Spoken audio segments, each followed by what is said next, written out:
और दोस्तों आज की वीडियो में हम बात करने वाले हैं बीसी सखी समूह के बारे में। यहाँ पर मैं आपको संपूर्ण जानकारी जो है वो देने वाला हूँ, तो मेरे इस वीडियो के साथ में आप लोग बने रहिए। और मेरे पास एक कमेंट भी आई थी जो आप लोग अपनी वीडियो के डिस्प्ले पर देख रहे हैं। तो यहाँ पर मुझसे एक सवाल पूछा गया था कि अनमैरिड गर्ल को समूह में शामिल करते हैं क्या।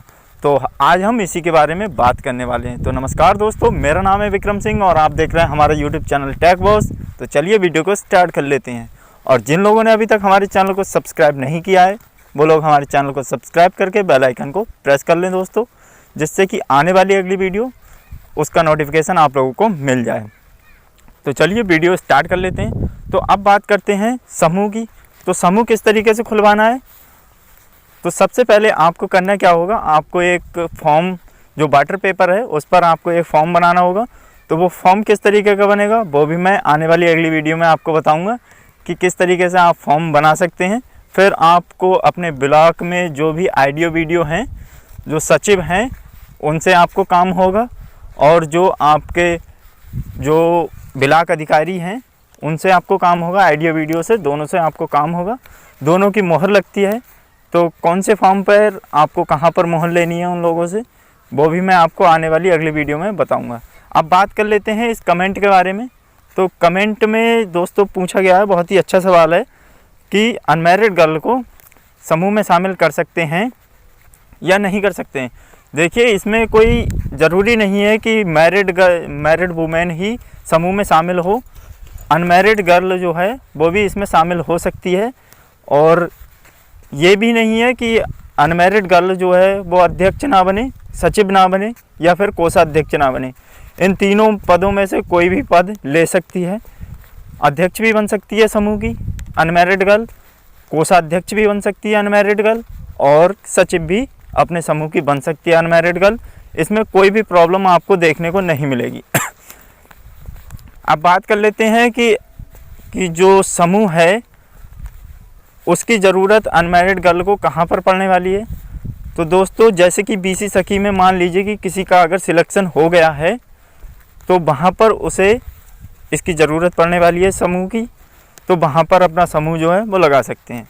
अब दूसरी बात यह है कि जिन लोगों के इधर मान लीजिए कि स्टेट में अगर आंगनवाड़ी केंद्र में वैकेंसी निकली हुई है और अनमैरिड गर्ल चाहती है कि हम आंगनवाड़ी कार्यकर्ता बने या सुपरवाइज़र बने या फिर सहायिका बने, तो वो उसमें फॉर्म डाल सकती हैं।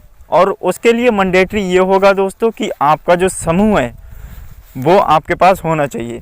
अब ये यहाँ पर मैटर नहीं करता है कि आप मैरिड हैं या अनमैरिड हैं, क्योंकि काफ़ी सारे लोग जो लड़कियाँ हैं वो समूह से जुड़ी हुई हैं। मेरे खुद के गांव में एक समूह है जिसमें अनमैरिड 2 गर्ल हैं और वो समूह से जुड़ी हुई हैं।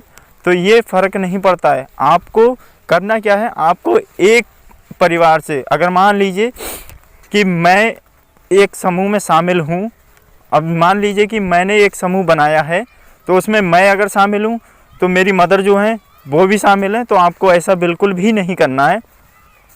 आपको हर एक परिवार से एक पर्सन को लेना है। और मिनिमम जो है आपके समूह में 10 कैंडिडेट होने चाहिए। आप इससे ज़्यादा भी कर सकते हैं, 20 कर सकते हैं, 30 कर सकते हैं। वो आपके ऊपर डिपेंड करता है कि आप कितने समूह में जो सदस्य हैं वो रखना चाहते हैं। जो मिनिमम समूह में जो सदस्य होंगे वो होंगे 10। तो आपको 10 जो सदस्य हैं वो आपको बना लेनी है, जिसमें से 3 सचिव, अध्यक्ष, कोषाध्यक्ष, 3 ये हो जाएंगे और बाकी के 7 जो हैं वो अपने सदस्य हो जाएंगे। तो इस तरीके से दोस्तों आप लोग अपना समूह का गठन कर सकते हैं। और यहाँ पर मैं फिर से आपको बता दूं दोस्तों कि आप लोगों को एक ही परिवार से 2 व्यक्तियों को एक ही समूह में नहीं जोड़ना है। आप लोगों को अलग अलग परिवार के लोगों को एक समूह में जोड़ना है। क्योंकि जब भी आप समूह बनाते हैं तो कभी कभी ऐसा होता है कि सचिव जो है वो फिजिकली वेरिफिकेशन करने नहीं आता है। नहीं तो ज़्यादातर जो सचिव हैं, ब्लॉक के सचिव हैं, वो लोग फिजिकली वेरिफिकेशन करने आते हैं और आप लोगों के समूह से मिलते हैं।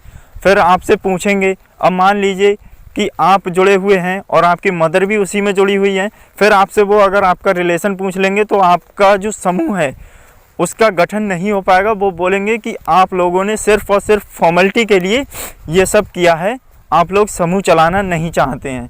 तो इसमें सिर्फ़ और सिर्फ गरीब महिलाएं अलग अलग परिवार की होनी चाहिए। अगर आप चाहते हैं, जैसे कि अगर आपका नाम है, फिर आप अपनी चाची का नाम लगा सकती हैं, आप अपने किसी पड़ोसी का नाम लिख सकते हैं। ऐसे करके आप अलग अलग फैमिली से जोड़ सकते हैं फैमिली मेम्बर। आपको एक ही फैमिली के जो मेंबर हैं वो नहीं जोड़ने। अब यहाँ पर काफ़ी सारे लोग ये बोलते होंगे कि सर आप बोल रहे हैं कि आप अपनी मदर को नहीं जोड़ सकते, बट अपनी चाची को जोड़ सकते हैं, आंटी को जोड़ सकते हैं, तो वो भी तो एक ही फैमिली की हुई है। तो ऐसा बिल्कुल भी नहीं है। वहाँ पर जब आपसे पूछा जाएगा तो आप बोल देना कि ये जो है वो दूसरा परिवार है, हम लोग अलग हो गए हैं इनसे और हमारा दूसरा परिवार है, उनका दूसरा परिवार है। तो ये आप बता सकते हैं। और आपको यहाँ पर जब भी सचिव या फिर आपका जो ब्लॉक का अधिकारी है, जब भी आपके समूह में आए, समूह का वेरिफिकेशन करने आए, तो आपको किसी का भी रिलेशन नहीं बताना है। क्योंकि आज जब मैं गया था अपना समूह बनवाने के लिए, तो जो डॉक्यूमेंट वेरिफिकेशन होता है तो वहाँ पर वो आया तो नहीं था आज मेरे घर पर या फिर मेरे गांव में, तो मैं डायरेक्टली ब्लॉक में ही चला गया था। तो वहाँ पर जब मैं गया तो वो ये बोल रहा था मुझसे कि आप लोगों ने कहीं ऐसा तो नहीं किया है कि आप लोगों ने एक ही परिवार के सभी कैंडिडेट इकट्ठे कर लिए हों, क्योंकि ऐसा हो जाता है तो फिर हमें दिक्कत उठाना पड़ती है, हमें परेशानी होती है, क्योंकि हमें ऊपर के अधिकारियों को भी जवाब देना पड़ता है। तो इसीलिए आप लोगों को अलग अलग परिवार के अलग अलग कैंडिडेट का नाम रजिस्ट्रेशन करना है और सबको बता देना है कि क्या क्या बेनिफिट जो हैं वो इसके होने वाले हैं। अगर बेनिफिट के बारे में नहीं पता है तो मैंने पिछली वीडियो में बताया है कि इसके बेनिफिट क्या क्या हैं, जिससे कि आपको आगे आने वाले जो भी काम है, सरकारी काम है, जैसे कि आंगनबाड़ी हो गया या फिर किराना का जो गल्ला की दुकान है, सरकारी सस्ते गल्ले की दुकान है, वो भी आपको मिल सकती है। और आप बीसी सखी में तो ये आपका 100% होने ही वाला है। तो इस तरीके से दोस्तों आप लोग अपना बीसी सखी समूह का गठन कर सकते हैं और ये जो समूह होगा वो सरकारी होगा, क्योंकि आइडियो वीडियो इस पर अपनी मोहर लगाएंगे।